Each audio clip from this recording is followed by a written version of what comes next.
ከኢየሱስ እንማር። እንግዲህ ከታላቁ መምህራችን ከኢየሱስ ክርስቶስ ምን እንማር? እንዴት እንማር? ኢየሱስ ዝም ብሎ አስተማሪ አይደለም። እውነተኛ ታላቅ የአስተማሪነት መለኪያ ልኬት ነው። በምድር ላይ ሊያስተምሩን የሚችሉ አሉ። እንደ መጽሐፍ ቅዱስ የሰው ትምህርት ያስቀምጣል። ከዛ ባለፈ ደግሞ የአጋንንት ትምህርት ይላል። የሰውም ትምህርት የአጋንንትም ትምህርት ወስደው እግዚአብሔር ጋር አያደርሱም። ወይ ስርዓት ላይ ወይ ምድር ላይ ወይ ደግሞ ክፋትና ጥፋት ላይ ነው የሚያደርሱ። የኢየሱስ ክርስቶስ አስተምሮና ትምህርት ግን ልብን ይቀይራል፣ ከግራ መጋባት ያወጣል፣ እውነተኛ ያልሆኑ መልካምነቶችን ይገልጣል፣ ወደ እግዚአብሔር ዕቅድና ዓላማ ይወስደናል። ማቴዎስ 11 ከ28 እስከ 30 ድረስ እንደዚህ ይላል። እናንተ ደካሞች ሸክም የከበደባችሁ ወደ እኔ ኑ፣ እኔም አሳርፋችኋለሁ፣ ቀንበሬን በላያችሁ ተሸከሙ አለና ከእኔ ተማሩ አለ። ማለት ኢየሱስ ክርስቶስ በግልጽ ሕዝቡን ጠርቶ ወደ እኔ ኑ ብሎ አንድ ያስተላለፈው መልእክት ከኔ ተማሩ። ኢየሱስ ከኔ ተማሩ ሲል እውነተኛ አስተማሪ በሕይወትም ማስተምር ነኝ እያለ ነው። ከሌሎች አስተምሮቶች የኢየሱስ ክርስቶስ አስተምሮት እንዴት ነው የሚለየው? ለምንድን ነው ከኢየሱስ መማር ያስፈለገ? የመጀመሪያው ኢየሱስ ሲያስተምር እንደ ባለስልጣን ያስተምራል። የሚያስተምረው ደግሞ በእግዚአብሔር ስልጣን ነው፣ በአባቱ ስልጣን። ማርቆስ 1:22 እንደዚህ ይላል፣ እንደ ባለስልጣን ያስተምራቸው ነበር እንጂ እንደ ጻፎች አይደለምና በትምህርቱ ተገረሙ ይለናል። ኢየሱስ ቀጥታ ከአባቱ የሰማውን ለሌሎች ያደርሳል። ያንን ደግሞ በፍርሃት ይሆን ወይ ብሎ ሳይሆን ዳይሬክትሊ በአባቱ ስልጣን በተሰጠው ስልጣን መሰረት ስለሚያስተምር ከኢየሱስ ልንማር ይገባል ማለት ነው። ማቴዎስ ምዕራፍ 5:21 እና 22 እንደዚህ ይላል፣ ለቀደሙት አትግደል እንደተባለ ሰምታችኋል፣ የገደለም ሁሉ ፍርድ ይገባዋል ብሎ እኔ ግን እላችኋለሁ ብሎ በኮንፊደንስ በወንድሙ ላይ የሚቆጣ ሁሉ ፍርድ ይገባዋል እያለ ይሄ ከኢንፎርሜሽን ከሰበሰበው የሆነ ነገር አይደለም። ኢየሱስ በስልጣን ነው የሚያወራውና የሚናገረው የሚያስተምረው የሚሆንለት ስለሆነ ከኢየሱስ እንማር እላችኋለሁ። ሁለተኛ ከኢየሱስ ለምንድን ነው የምንማረው? ከሰው ከአጋንንትም ትምህርት የኢየሱስ ይለያል። በመጽሐፍ ቅዱሳችን የሰው ትምህርት አለ፣ የአጋንንት ትምህርት አለ። ኢየሱስ ግን በኮንፊደንስ ከኔ ተማሩ ብሏል እና ከኢየሱስ መማር ምንድን ነው ልዩነቱ? ልጆችሽ ከእግዚአብሔር የተማሩ ይሆናሉ ይላል እግዚአብሔር ቃል።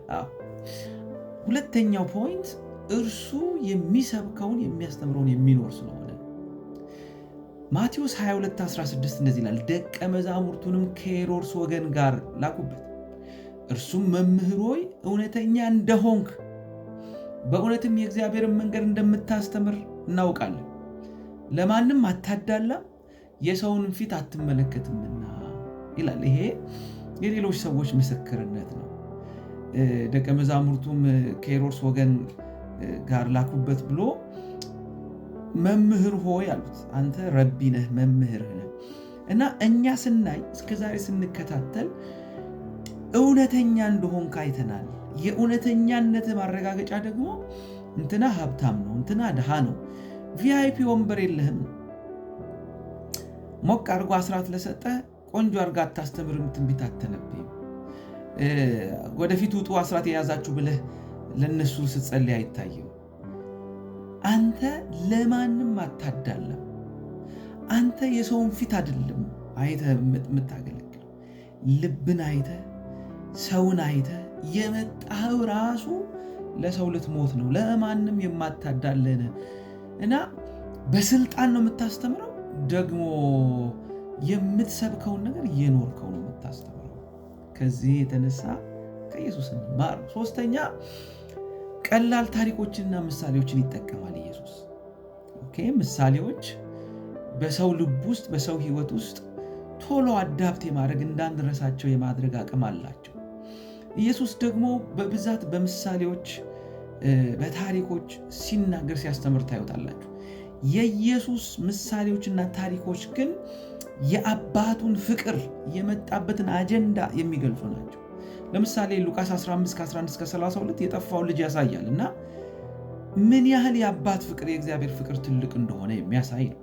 ሉቃስ 10:25 ደግሞ ጀምሮ ስትመለከቱ ለሰው ሁሉ መልካም ስለመሆንን ያስተምራል። ስለ ደጉ ሳምራዊ ሉቃስ 10:25-37 ለሰው ሁሉ የኢየሱስ አስተምሮ በምሳሌዎች በታሪኮች ቢሆንም የአባቱን ፍቅር የመንግስቱን ሐሳብ የመጣበትን አጀንዳ የሚያወሩ ስለሆኑ ከኢየሱስ እንማር እና እንደ ኢየሱስ እናስተምር።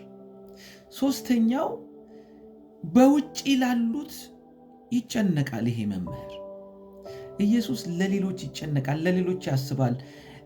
ምርጥ ለሚባሉት አይደለም ኢየሱስ ክርስቶስ የመጣው ለኃጢአተኞች ነው። ሉቃስ 15:1-2 ቀራጮችና ኃጢአተኞችም ሁሉ ሊሰሙት ወደ እርሱ ይቀርቡ ነበር ይላል። ቀራጭ ኃጢአተኛ፣ አይገርምም? ፈሪሳውያንና ጻፎችም ይህስ ኃጢአተኞችን ይቀበላል ከእነርሱም ጋር ይበላል ብለው እርስ በርሳቸው አንጎራጎሩ ይላል። ሌሎች የሚያዩት ራሳችንን አጽድቀናል፣ መምህር ነን፣ እናውቃለን፣ ከአዝሙድ አስራት እናወጣለን የሚሉት ራሳቸውን ይጠብቃሉ። የሕግ መምህራን፣ ጻፎች። የኢየሱስን አስተምሮ ግን ስታዩት ላይፍ ተኮር ነው። አስተምሮ ራሱን ኮፍሶ ሩቅ ሆኖ አይደለም የሚቀመጠው። ኃጢአተኞች ጋር ይበላል፣ ይጠጣል፣ ከዛ ውስጥ የሚወጡበትን ነገር ያመቻቻል። ለዚህ ነው ማቴዎስ ምዕራፍ 9:12 እንደዚህ ይላል፣ ኢየሱስም ሰምቶ ይልና ሕመምተኞች እንጂ ጤነኞች ባለመድኃኒት አያስፈልጋቸውም እያለ ይናገራል። ኢየሱስ የመጣበትን አጀንዳ አይስትም።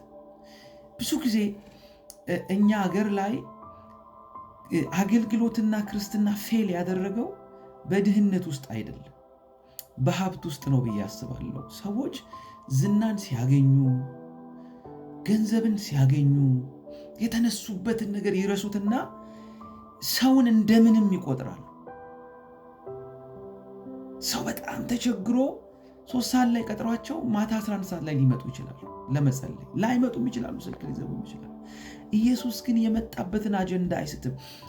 ለኃጢአተኛው ይራራል፣ ለወደቁት ይራራል፣ ለፈሪሳውያን ይራራል፣ ለሚጠሉት ይራራል። ኢየሱስ አይገርምም? የሚያስተምረውን የሚኖር አስተማሪ ነው። የመጨረሻው በድፍረት ፈሪሳውያንን ይቃወማል፣ ይገስጻል።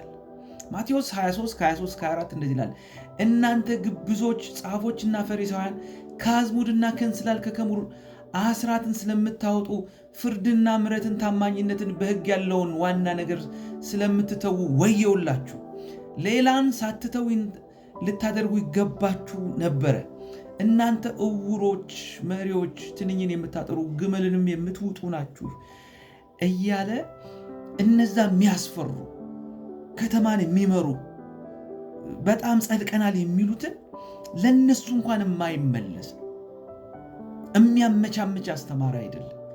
ኃጢአት ካየ ኃጢአት ነው የሚል፣ ጽድቅ ካየ ጽድቅ ነው የሚል፣ ያጠፋውን አጥፍተሃል የሚል፣ እውነቱን በእውነት የሚናገር መምህር ስለሆነ ከኢየሱስ እንማር። ማርቆስ 7:6 ላይ እርሱ ግን እንዲህ አላቸው፣ ኢሳይያስ ስለ እናንተ ስለ ግብዞች ይህ ሕዝብ በከንፈሩ ያከብረኛል፣ ልቡ ግን ከኔ በጣም የራቀ ነው ብሏልና እያለ ይናገራልና ኢየሱስ እውነተኛ አስተማሪ ነው። ለዚህ ነው ከኔ ተማሩ ያለው።